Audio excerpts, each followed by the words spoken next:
جمعیت اشاعت التوحید و سنہ کے 5 گروہ۔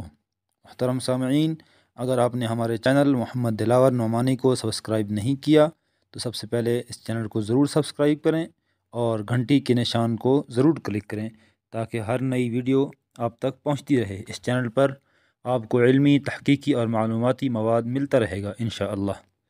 تو چلیں ہم شروع کرتے ہیں آج کی نئی ویڈیو۔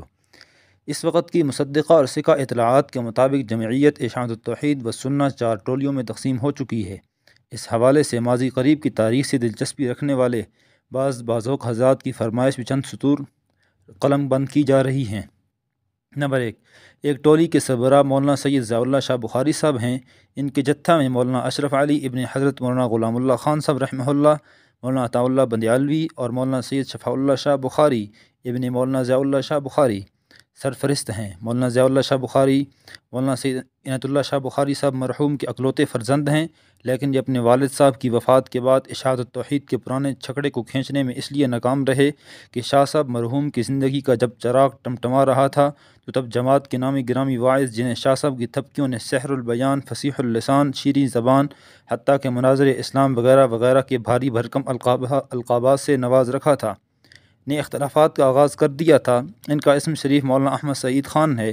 مرحوم کی زبان تڑک بھڑک اور خطیبانہ شعلہ نوائیوں سے برق خرمن کا کام کرتی تھی، اور اسلاف امت پہ ان کے بے رحمانہ حملوں کے وار سے جمعیت اشاعت کے چراغ جلتے تھے۔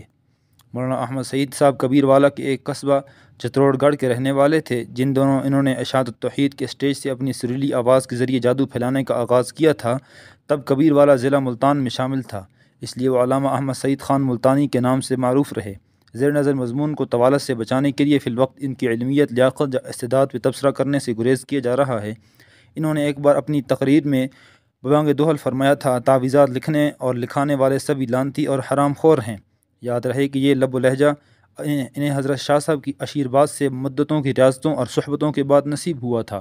وہ اپنی اسی زبان دانی پہ مشتمل خطابت کے جواہر بکھیر رہے تھے کہ سامعین میں سے ایک شخص نے سوال داغا، علامہ صاحب تعویذ تو بڑے شاہ صاحب یعنی مولانا سید عنایت اللہ شاہ بخاری صاحب بھی دیتے ہیں۔ پھر اپنے گلے میں لٹکے تعویذ کو گریبان سے باہر نکال کر کہا، یہ تعویذ شاہ صاحب ہی کا عطا کردہ ہے۔ تو مولانا احمد سعید خان صاحب ترت بولے، اگر شاہ جی نے یہ تعویذ دیا تو وہ بھی لانتی اور مردود ہیں، حرام خور ہیں۔ اگلی بات اشاعتی احباب خود ہی دہرا لیں، کیونکہ اختلاف فکر و نظر کے باوجود ہم تو ان کے متعلق نقل حوالہ کے طور پر بھی وہ الفاظ نہیں ادا کرنا چاہتے۔ یہ نوبت جہاں تک پہنچی تو اب اشاعت التوحید کی مجلس مقننہ نے شاہ جی کی سرپرستی میں ایک ہنگامی اجلاس بلا کر مولانا احمد سعید خان کا جماعت سے خروج لگا دیا۔ بعد ازاں ان کے خلاف ایک کتاب بھی چھپی جس کا نام خسکم جہاں پاک تجویز ہوا۔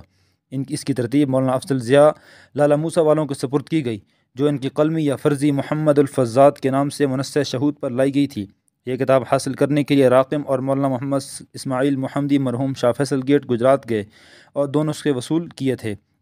اس کی بھی ایک دلربا روادات ہے جو بخوف طوالت ترک کی جا رہی ہے۔ خسکم جہاں پاک نامی کتاب کے جواب میں مولانا احمد سعید خان نے بھی اپنے کرایہ کے ایک مرتب سے نظریہ امام انقلاب نامی کتاب چھپوائی تھی، جو کاتب الصدور کے پاس موجود ہے۔ خلاصہ کلام یہ کہ شاہ صاحب کا خروج لگانے کے بعد مولانا احمد سعید صاحب نے مرکزی اشاعت التوحید و سنہ کے نام سے اپنا الگ گروپ تشکیل دے دیا۔ انہی ایام یعنی سن 1999 میں شاہ صاحب کا انتقال ہو گیا تو مولانا احمد سعید نے سرتال پہ تھرکنے والے اپنے سامعین کی تنظیم سازی کی، جنہوں نے موصوف کی گمراہیوں اور بے پرتیوں کو ہر جگہ دفاع کیا، اور انہی سامعین کے جلب میں وہ انتقال کر گئے۔ ان کی نماز جنازہ میں صرف انہی لوگوں نے شرکت کی تھی جو مولانا احمد سعید خان صاحب کی لن ترانیوں پہ سر دھنتے تھے۔ مولانا سید ضیاء اللہ شاہ بخاری یا جمعیت اشاعت التوحید کا کوئی اور سرکردہ بندہ نماز جنازہ میں شامل نہ ہوا تھا۔ نمبر 2، مولانا احمد سعید خان کی وفات کے بعد اب ان کے نکے گروپ یعنی مرکزی اشاعت التوحید و سنہ کی امارت مولانا احمد سعید خان کے بیٹے قاری کلیم اللہ خان کے سپرد ہوئی۔ ان کو پھیکی، بے روح، بے وزن اور مردہ کلامی اپنے والد صاحب گرامی سے بطور وراثت منتقل ہوئی۔ مولانا احمد سعید خان جیسے کیسے بھی تھے، رسمی عالم تو تھے، لفاظی اور خطابت کے فن سے شناسائی بھی تھی، لہجے کے استعمال سے شد بدھ اور آواز کے اتار چڑھاؤ کی سد بدھ بھی تھی، متروک سرائکی محاورے اور لچھے دار جملے کہنے کے دھنی تھے۔ اپنی تقریروں میں قرأت 17 سے الگ تھلگ ایک دیسی قرأت متعارف کرانے میں بھی کامیاب رہے، مگر کلیم اللہ نے صرف کتا دلہ، حرام خور، سور دبچہ میں حرام دی موت مراں تو کتے دی موت مریں، کافر، مشرک، خنزیر، بے ایمان، قرآن دا دشمن وغیرہ وغیرہ جیسے قوی اور الفاظ کے غلط استعمال کو ہی خطابت کی معراج سمجھا۔ چنانچہ اپنے والد کے تیار کردہ لوگوں کو ایک ایک کر کے خود سے دور کر دیا اور علم غلم کی بک بکا سے اپنی جماعت میں فقط اپنے 2 بیٹوں سعد کلیم اور اسد کلیم کو باقی رکھا۔ اب جمعیت ارشاد التوحید و سنہ کی اس دوسرے گروپ سے ایک تیسرا گروپ نمودار ہو گیا۔ نمبر 3، اس دوسرے اور تیسرے گروپ میں زیادہ بلکہ تمام تر بے سرے اور بے ڈھبے قوال نما واعظین کی بہتات ہے۔ بالخصوص تیسری ٹولی میں گھسیارے بھٹیارے اور گفتگو کے واجبی ادب و آداب سے بھی عاری مبلغین کی کثرت ہے۔ اس ٹولی کے سربراہ خیر سے ڈیرہ اسماعیل خان کے کسی قاری عمر حیات ڈیروی کے مقدر میں آئی ہے۔ یہ موصوف تقریر کرتے نہیں گاتے ہیں۔ اس ٹولی کی تمام تر قیادت کی لیاقت علمی کی روشن دلیل یہ ہے کہ ان میں سے کسی کو بھی اردو نہیں آتی اور یہ سب ملتان، جھنگ، میاں والی، سرگودا اور پیر محل کی بولیوں اور لہجوں کا اچار بنا کر خطاب فرماتے ہیں۔ غائیں غائیں آئیں آئیں بھائیں بھائیں کی مدد سے توحید و سنت کی خدمت کر رہے ہیں۔ قاری کریم اللہ کی ٹولی پہ الزام ہے کہ اس نے ساہیوال وغیرہ میں مرکز کے نام سے چندوں کا غبن کیا ہے، جبکہ کریم اللہ ٹولی کا کہنا ہے قاری عمر حیات ٹولی جماعت کے 50,000 روپیہ کھا گئی ہے۔ سو اس اجتہادی و علمی اختلاف کے تناظر میں مرکزی اشاعت 2 حصوں میں بٹ گئی۔ گویا اب کل 3 پارٹیاں ہو گئیں، ایک کشتی کے ملاح مولانا سید ضیاء اللہ شاہ بخاری، دوسری کے قاری کلیم اللہ اور تیسری کے قاری عمر حیات ڈیروی ہیں۔ اب چوتھی ٹولی جو ظہور پذیر ہوئی ہے اس کا حال ملاحظہ کیجیے۔ نمبر 4، چوتھی ٹولی کے امیر پنجپیر ضلع ثوابی کے مولانا محمد طیب صاحب ہیں، جو مولانا محمد طاہر پنجپیری کے صاحبزادہ ہیں۔ مولانا طاہر پنجپیری جمعیت ارشاد التوحید و سنہ کے بانی رہنماؤں میں شمار ہوتے ہیں۔ ان کے بیٹے مولانا محمد طیب صاحب پہلے تو مولانا ضیاء اللہ شاہ بخاری صاحب کی ٹولی کے مرکزی امیر تھے۔ اب خدا جانے کیا اختلافات ہوئے کہ انہوں نے اپنی الگ جمعیت ارشاد التوحید و سنہ قائم کر دی ہے اور اس کے امیر منتخب ہو گئے ہیں۔ بنیادی طور پر تو یہ سارے بزرگ جبروتی اور طاغوتی مزاج کے ہیں، مگر اس ٹولی میں ایک صاحب خضریات کرکرے معروف ہیں۔ نہ ان کی شکل عالمانہ ہے اور نہ عقل فاضلانہ ہے، بیہودہ گفتگو کرنے میں قادر الحفوات ہیں۔ ان کی نشتر زنیوں سے حجت الاسلام مولانا محمد قاسم نانوتوی رحمہ اللہ سے لے کر موجودہ دور میں مولانا مفتی محمد تقی عثمانی اور اکابرین دعوت تبلیغ تک کوئی بھی محفوظ نہیں ہے۔ یہ صاحب حلیہ سے ٹرک ڈرائیور لگتے ہیں اور بکنے بولنے میں سلسل بول کے دائمی مریض۔ سنا ہے کہ سوشل میڈیا پہ اپنی تھیٹر پارٹی متعارف کرواتے رہتے ہیں۔ یہ چوتھی ٹولی کے مناظر اعظم کے طور پر لانچ ہوئے ہیں، حالانکہ موصوف بدماشوں کی حجامت بنانے والے اسرے سے زیادہ وقت نہیں رکھتے۔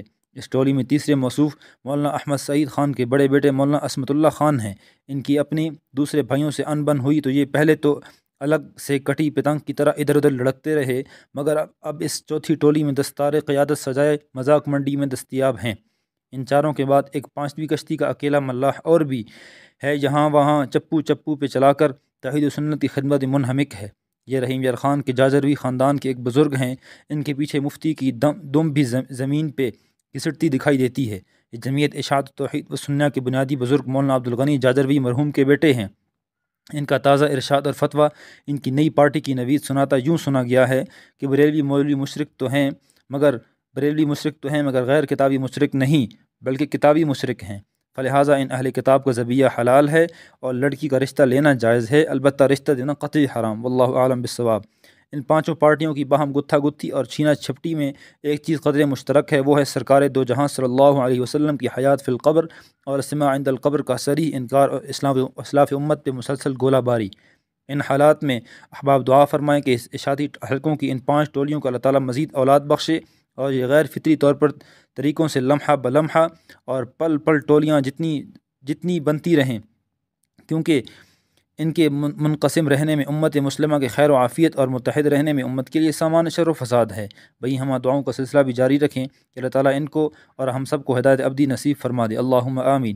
جمعیت ارشاد التوحید و سنہ کے جملہ دھڑوں سے ہماری گزارش ہوگی کہ کم و بیش 60 سال قبل ایک اتفاقی نظریہ کو اختلافی بنا کر اکابرین امت اور زعماء دارالعلوم دیوبند کے خلاف جو ناٹک رچا کر متشدد لوگوں کی پیداوار سے دھما چوکھڑی مچائی گئی تھی، وہی متشدد نسلیں اب جمعیت ارشاد التوحید و سنہ کے گلے پڑ گئی ہیں، جبکہ اکابرین دیوبند کے افکار، عقائد، مزاج مسلکی اور وقار ملی پہلے سے بھی زیادہ تابناک ہیں۔ ان کی عزت و توقیر میں انشاءاللہ قیامت تک اضافہ ہی ہوگا، واللہ اعلم بالصواب۔